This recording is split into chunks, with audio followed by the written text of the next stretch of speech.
Улуу жибек жолундагы 10 аялдама. Көргөзмөнүн мындай аталышынын себеби бул жерге келген көрүүчү улуу жибек жолун 10 сүрөтчүнүн көзү менен көрө алат. Мында 60ка чукул сүрөт коюлган. Албетте чыгарманы жаратар мурун сүрөтчүлөр жибек жолу өткөн өлкөлөрдү кыдырып, алган таасирлерин өз эмгектеринде бөлүшкөн.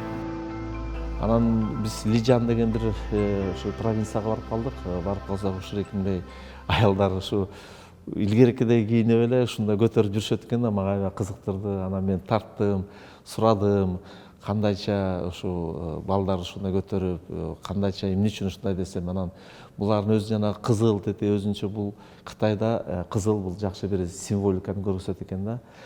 Анан баланы артына көтөрүп жүргөнү мага мындай деп түшүнүштүрдү. Биз эле кыргыздарда көтөрүп калат, бирок булар байлап алып ушуну көтөрүшөт экен. Себеби деген эмне кылып атканда иштеп атса дагы ушу жанында жүрөт экен да, мындай илдөө болуп кытайлыктар жери көп иштейт эмес, ошону бүт көрүп, ошо кичикесинен эмгек үйрөтөт экен да. Ошону мен сурагам татыктап.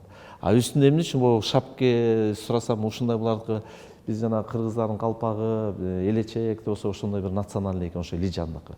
Иш-чара бир алкак бир жол долбоорунун алкагында уюштурулду. Сүрөтчүлөрдүн айтымында долбоор ар тараптуу кызматташтыкты камтыйт. Анын ичинде маданият тармагы да бар. Өз кезегинде бул иш-чара шаар тургундарына да руханий жактан азык берери бышык. Мне больше всего понравились работы Алмагуль Бөлөковой. Мага өзгөчө Алмагуль Бөлөкованын сүрөттөрү жакты. Биринчи көргөндө эле дароо ачык түстөр көзүңө урунат. Негизи эле сүрөтчү айымдар менин жан дүйнөмө жакын. Айымдар табиятыбыздан назик келгендиктен сүрөттөрдөн да ошол нерсени сезүүгө болот экен.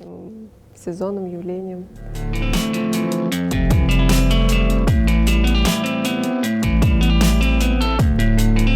Сүрөт көргөзмөсүнө келгендер живопись, графика, скульптура жана кол өнөрчүлүк боюнча эмгектерге күбө боло алышат. Иш-чаранын дагы бир өзгөчөлүгү көргөзмөгө саналуу гана сүрөтчүлөрдүн чыгармаларынын коюлуп жаткандыгында. Анткени ири көргөзмөлөргө караганда чакандары элдин эсинде көбүрөөк калат. Примерно открываем 12. Бизде өлкөдө айына 12-13 көргөзмө уюштурулат. Негизги максат маданиятты өнүктүрүүгө салым кошуу. Эң ири көргөзмөлөр жазында жана күзүндө өткөрүлөт. Анда 100гө жакын сүрөтчү катышып, башаламандык жаралуусу мүмкүн. Пространство по всему Кыргызстану. И в этом должны участвовать. Белгилей кетчү нерсе, көргөзмө 25 майга чейин созулат. Кирүү акысыз.